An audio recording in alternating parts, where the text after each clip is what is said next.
احنا ربنا شفانا من 20 مرض، واحنا ربنا شفانا من 5 امراض كانوا عندنا.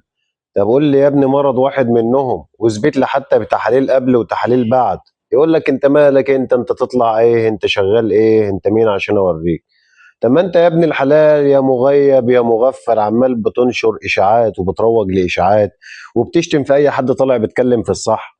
طب ما تثبت لنا كلامك يا عم، يمكن كلامك صح ونمشي وراك. اثبت لنا اي حاجه تثبت صحه كلامك. ولا انتوا حافظين مش فاهمين؟ ولا هم برمجه معمول لكم غسيل مخ؟ يا شويه يعني انا مش عايز اغلط يعني انتوا ناس كبيره. يعني راعوا ان انتوا ناس كبيره في السن ومش اطفال صغيرين وما عندكوش اي معلومه صحيه غير انك بطلت اكل جسمك ارتاح شويه او قولونك ومعدتك ارتاحوا شويه. طب ما ده طبيعي. اذا كان الفراخ البيضاء نفسها بنقول للناس جوعوا الفراخ واكلوهم وجبات عشان الجهاز الهضمي بتاعه والعده بتاعته من جوه ترتاح. فطبيعي انت كانسان برضو كذلك لما بتوقف اكل شويه او بتقلل اكل الجهاز الهضمي بتاعك بقى تما بالكامل بامعائك بقولونك بكل حكاياتك طبيعي بيرتاح. ولكن ده مش معناه ان النظام ده صح وطبي وصحيح وهيعالج لك مشاكلك او هيعالج لك سكر او هيعالج ورم او هيعالج الكلام ده كله. يا مغيبين يا اللي انتوا مش فاهمين فوقهم فوق الله يرضى عليكم. يعني انتوا ناس كبيره، ناس مش صغيره عشان تروجوا الاشاعات دي. وبرضه انت بتنتقد وبتهاجم بتقل ادبك في الكلام. طب انا طبيعي عليا ان انا اعرف يعني امسح بكرامتك الارض واخليك ما تعرفش تجيب قطع غيار لكرامتك بعد اللي اعمله فيك. ولكن ده مش طبعي ولا تربيتي.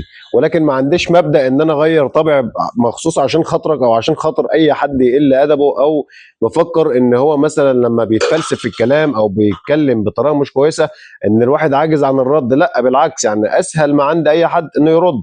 وخصوصا كلها شات وكلها كتابه وكلها كلام من ورا شاشات.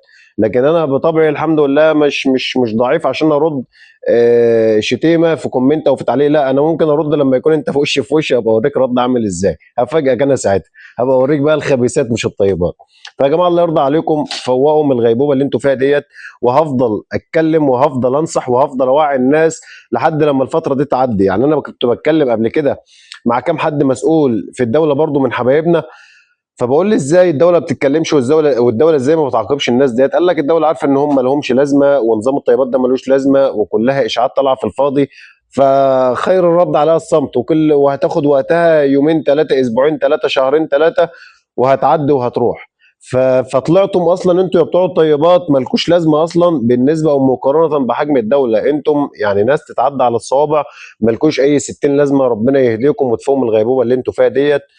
وهفضل اهاجم وهفضل اتكلم وهفضل اوعي الناس لحد لما تفوقهم يا شويه مغيبين يا شويه متخلفين. ربنا يهديكم. والسلام عليكم ورحمه الله وبركاته.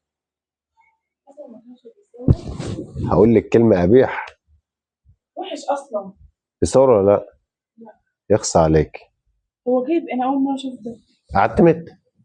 ده ايه؟ يصور.